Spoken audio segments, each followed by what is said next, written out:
தீட்டு.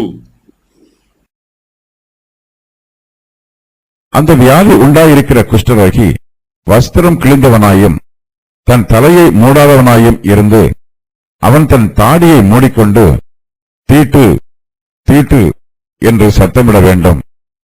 அந்த வியாதி அவனில் இருக்கும் நாள் வரைக்கும் தீட்டுள்ளவனாக எண்ணப்பட கடவன். அவன் தீட்டுள்ளவனே, ஆகையால் அவன் தனியே குடியிருக்க வேண்டும். அவன் குடியிருப்பு பாளையத்துக்கு புறம்பே இருக்க கடவது.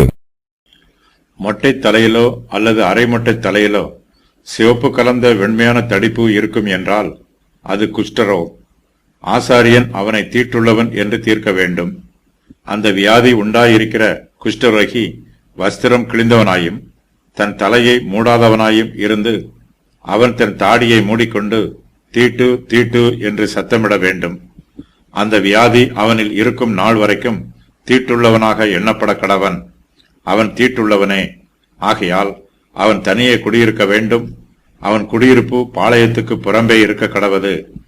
ஆசாரியன் அவனை தீட்டுள்ளவன் என்று தீர்க்கும்போது குஷ்டரோகியும் தன் தலையை மூடாமல் தன்னுடைய தலையில் இருக்கும் சிவப்பு கலந்த வெண்மையான தடிப்பை மற்றவர்களுக்கு காண்பித்து தன் தாடியை மூடிக்கொண்டு தீட்டு தீட்டு என்று சத்தமிட வேண்டும். குஷ்டரோகி தன்னுடைய தீட்டை மறைக்காமல் வெளிப்படுத்தி அதை எல்லோருக்கும் முன்பாக அறிக்கை செய்ய வேண்டும்.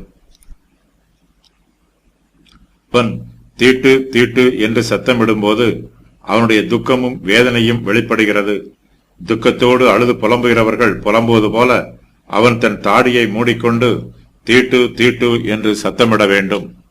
குஷ்டரோகி தன்னை தீட்டுள்ளவன் என்று சத்தமிட்டு சொல்லும்போது அவன் தேவனுடைய வல்லமையான கரத்திற்கு முன்பாக தன்னை தாழ்த்துகிறான். ஆசாரியன் தன்னை தீட்டுள்ளவன் என்று தீர்க்கும் போது குஷ்டரோகி தன்னை சுத்தமானவன் என்று சொல்லி ஆசாரியனுக்கு விரோதமாக விவாதம் பண்ணாமல் தன்னுடைய தீட்டை அங்கீகரிக்கிறான். ஆசாரியனுடைய தீர்ப்புக்கு குஷ்டரோகி கட்டுப்படுகிறான். தன் தலையில் குஷ்டரோகம் உள்ளவன் தன்னுடைய வஸ்திரத்தை கிழித்துக் கொள்ள வேண்டும். அவன் தன் தலையை மூடாதிருக்க வேண்டும். அதே வேளையில் அவன் தன் தாடியை மூடிக்கொள்ள வேண்டும். இவையெல்லாம் வெட்கத்திற்கும் குழப்பத்திற்கும் அவமானத்திற்கும் அடையாளம். தலையில் குஷ்டரோகம் உள்ளவன் தன்னுடைய அவமானத்தை மற்றவர்களுக்கு வெளிப்படுத்துகிறான். கர்த்தருடைய சமூகத்தில் நம்முடைய பாவங்களை அறிக்கை செய்யும் போது நாம் மிகுந்த மனத்தாழ்மையோடும் பயபக்தியோடும் கர்த்தரிடத்தில் ஜெபம் பண்ண வேண்டும். நம்முடைய பாவங்களை குறித்து நாம் வெட்கப்பட வேண்டும். நம்முடைய பாவத்தின் நிமித்தமாக நம்முடைய இருதயத்தில் அவமானம் நிரம்பி இருக்க வேண்டும். நம்மை நாமே நியாயம் தீர்த்து கர்த்தருடைய சமூகத்திற்கு முன்பாக அவருடைய கிருபையையும் இரக்கத்தையும் எதிர்பார்க்க வேண்டும். தலையில் குஷ்டரோகம் உள்ளவன் தீட்டு தீட்டு என்று சத்தமிடும்போது அவன் தன்னுடைய குஷ்டரோகத்தை குறித்து மற்றவர்களை எச்சரிக்கிறான். மற்றவர்களுக்கு அருகாமையில் அவன் போகும்போது அவன் தன்னுடைய குஷ்டரோகத்தை மற்றவர்களுக்கு எச்சரிப்பாக சொல்லுகிறான். அவர்களுக்கு அருகாமையில் தான் வருவதையும் அறிவிக்கிறான். தலையில் குஷ்டரோகம் உள்ளவன் எங்கே போனாலும் அவன் மற்ற ஜனங்களை பார்க்கும்போது தீட்டு தீட்டு என்று சத்தமிட வேண்டும். மற்றவர்கள் தூரத்தில் வந்தாலும் குஷ்டரோகி தன்னுடைய தீட்டை சத்தமிட்டு வெளிப்படுத்த வேண்டும். அவன் தீட்டு தீட்டு என்று சத்தமிட்டு சொல்லும்போது நான் ஒரு குஷ்டரோகி, மற்றவர்கள் என்னை தொடாமல் விலகி இருங்கள் என்னும் அர்த்தத்தில் சொல்லுகிறான். தலையில் குஷ்டரோகம் உள்ளவன் தீட்டானவன். அவனை மற்றவர்கள் தொடும்போது அல்லது அவன் மற்றவர்களை தொடும்போது அவனுடைய சடங்காச்சாரமான தீட்டு மற்றவர்களையும் தொற்றிக்கொள்ளும். குஷ்டரோகியின் தீட்டினால் அவனை தொட்டவர்களும் தீட்டாயிருப்பார்கள். நியாய பிரமாணத்தினால் பாவத்தையும் அசுத்தத்தையும் தீட்டையும் வெளிப்படுத்தி காண்பிக்க மாத்திரமே முடியும். நியாய பிரமாணத்திற்கு தீட்டை சுத்திகரிக்கும் வல்லமை இல்லை. நியாய பிரமாணம் நம்முடைய பாவத்தை வெளிப்படுத்தி காண்பிக்கிறது. இயேசு கிறிஸ்துவின் சுவிசேஷமோ நம்முடைய கர்த்தராகிய இயேசு கிறிஸ்துவுக்குள் நமக்கு வாக்கு பண்ணப்பட்டிருக்கிற உதவியையும் வெளிப்படுத்துகிறது. தலையில் குஷ்டரோகம் உள்ளவன் தீட்டுள்ளவன். அவன் தனியே குடியிருக்க வேண்டும் என்றும் அவன் குடியிருப்பு பாளையத்திற்கு புறம்பே இருக்க வேண்டும் என்றும் கர்த்தர் சொல்லுகிறார். இஸ்ரவேல் ஜனத்தார் இப்போது வனாந்திரத்திலே பாளையம் இறங்கி இருக்கிறார்கள்.